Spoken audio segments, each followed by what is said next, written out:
Hello, I'm WBZ-TV meteorologist Barry Burbank. I have your forecast for this Monday night and for the next several days. Start off with a little bit about the sunsets here. Today is the last 7 o'clock sunset we're going to have for a long, long time. 7 o'clock, so enjoy it, and it should be a beautiful evening out there. A little bit of high, thin cloudiness, a few little wispies out there may add a little bit of a color to the sky as we get into sunset time.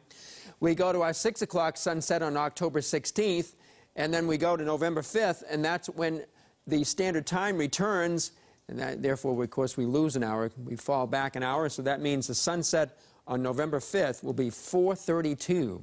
I like it when it's the other way around. We're in the springtime. We talk about more and more daylight. Now we're talking about less and less daylight. In fact, we've lost more than 2 hours and 30 minutes of daylight since the longest day back in June. Well, how about today? It was just absolutely splendid everywhere. The temperature getting very close to 80, almost all locations.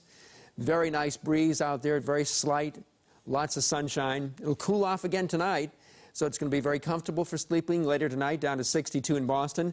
And many of the other larger urban centers will be in the mid-50s, but then it drops down to the outlying locations in suburbia, in the lowlands, especially where radiational cooling takes place. We'll be right back down to the upper 40s by dawn. But then there's a nice recovery. Look at some of these temperatures tomorrow, around 85, 86 degrees. Maybe a couple spots reaching 87. It'd be cooler on the Cape, a little bit more of a southwest breeze there, but around here it's mostly a land breeze. There's just a slight chance it could flip on shore at some coastal locations to cool it off just a tad. These will be highs across the nation, and you'll note how cool it is here in Little Rock, Nashville, down to Atlanta. This whole zone here, of course, under that blanket of clouds and the leftover rains from Irma, which some of those showers may head closer to New England over the next few days.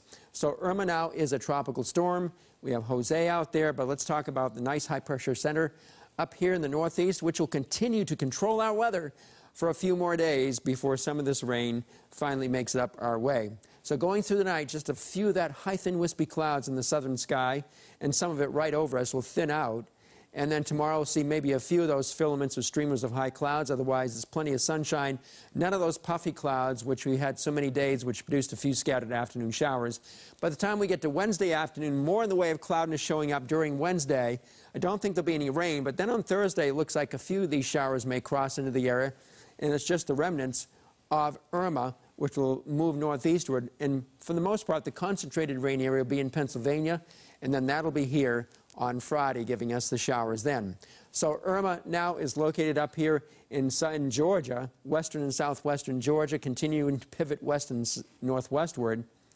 It has its shield of rain, which it really pummeled parts of the Jacksonville, Savannah, and Charleston, South Carolina region. The rain continues to pivot up in there. Maximum sustained winds now of 60 miles an hour, and it's continuing to weaken.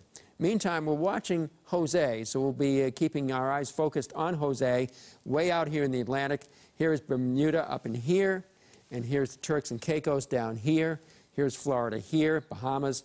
So where's it going? It has top winds of 105 miles per hour as a Cat 2 storm, but it looks like it's coming to the northwest, but actually it's going to kind of stall out and do a loop.